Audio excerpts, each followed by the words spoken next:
C'est la dernière demi-heure de BFM Patrimoine. On vous accompagne jusqu'à midi et on commence chaque demi-heure par un détour sur les marchés grâce ce matin à Romain Daubry qui nous accompagne depuis la cellule info d'experts de Bourse Direct. Rebonjour Romain. Bonjour Cédric. Une heure après le match des traders, le CAC lui reste finalement sur son étiage, moins 0,6%. On est à 5928 points. Les investisseurs ont un peu lâché l'affaire pour aujourd'hui ? Peut-être pas, mais effectivement c'est un niveau majeur.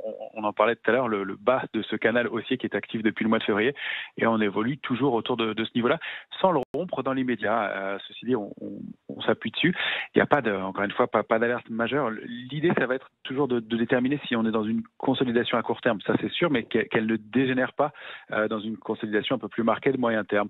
Donc on défend des niveaux techniques dans l'immédiat, donc cette zone 5889.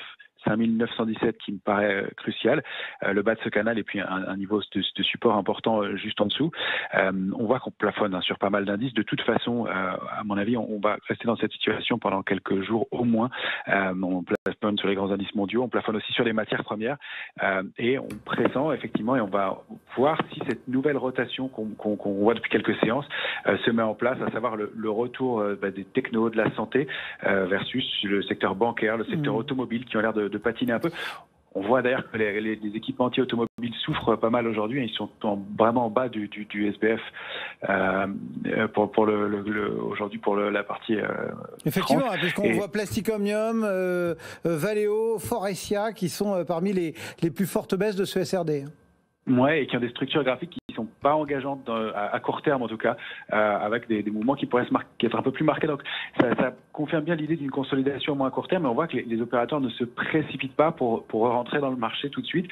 À mon avis, ce qu'il va falloir beaucoup surveiller, enfin c'est ce qu'on surveille tous en ce moment, c'est les taux à 10 ans américains pour connaître l'évolution du Nasdaq, et c'est là où ça se joue, à mon sens, c'est voir comment se comporte le Nasdaq. On va surveiller un gros niveau charnière qui est 13 294 points sur le Nasdaq 100 et voir comment on s'articule autour de ce niveau-là. Si on arrive à le déborder, on prendra un peu d'air, ça ira un petit peu mieux, et voir comment ça se confirme sur des secteurs qui étaient donc un peu en retard. Il y a les utilities qui sont à surveiller, on ne peut pas donner encore de signaux. Il y a l'alimentation et les boissons qui sont des secteurs qu'on va regarder un petit peu aussi, qui sous-performaient. Ce qu'on voit, c'est que globalement, il y a énormément de secteurs qui sont en pause, même les secteurs forts de ces derniers temps. Donc pas de pression baissière dans l'immédiat, je le rappelle, des contrats futurs qui ont été rachetés hier. Un niveau de couverture qui a été rehaussé, donc ça aussi c'est plutôt à court terme signe de pause, enfin de baisse canalisée on va dire en tout cas. En revanche, il va falloir que les choses soient que les opérateurs se montrent peut-être un peu plus prudents pour les semaines ou mois à venir. On a la possibilité de basculer, et il y a un petit consensus qui est un petit peu optimiste dans l'immédiat qui peut être un peu dangereux. Et les volumes qui traduisent un petit peu ce manque d'appétit, parce que bon, on n'est pas malin non plus, mais 700 millions d'euros, c'est pas non plus la panacée. Non, effectivement. Alors, c'est dans un mouvement de baisse, donc tant mieux. C'est plutôt signe d'absence de pression baissière aussi, mais c'est aussi signe de désintérêt. Mais on vient de faire une performance qui est quand même importante sur les CAC 40. On a touché des cibles graphiques aux alentours des 6060 points. Il va falloir trouver des drivers, des raisons, et le calendrier aussi plaide pour une pause dans le marché. Donc, enfin, tout ça est plutôt sain globalement. Il y a pas de, encore une fois, c'est plutôt normal après l'accélération qu'on a connue que le marché se mette un peu en pause. Il faudrait pas que ça se dégrade. Et encore une fois, ce contexte un peu complaisant dans les semaines qui viennent me laisse des doutes, mais dans l'immédiat, on voit que c'est relativement canalisé. On va surveiller ces niveaux techniques. Pour moi, c'est trading range, 5889 en bas, 6080 en haut, et avec un niveau d'articulation important, c'est 5994,5 sur le futur CAC 40. On sera plus ou moins positif ou enfin aussi au baissier selon qu'on évolue en dessous. Pour l'instant, c'est en dessous dans l'immédiat.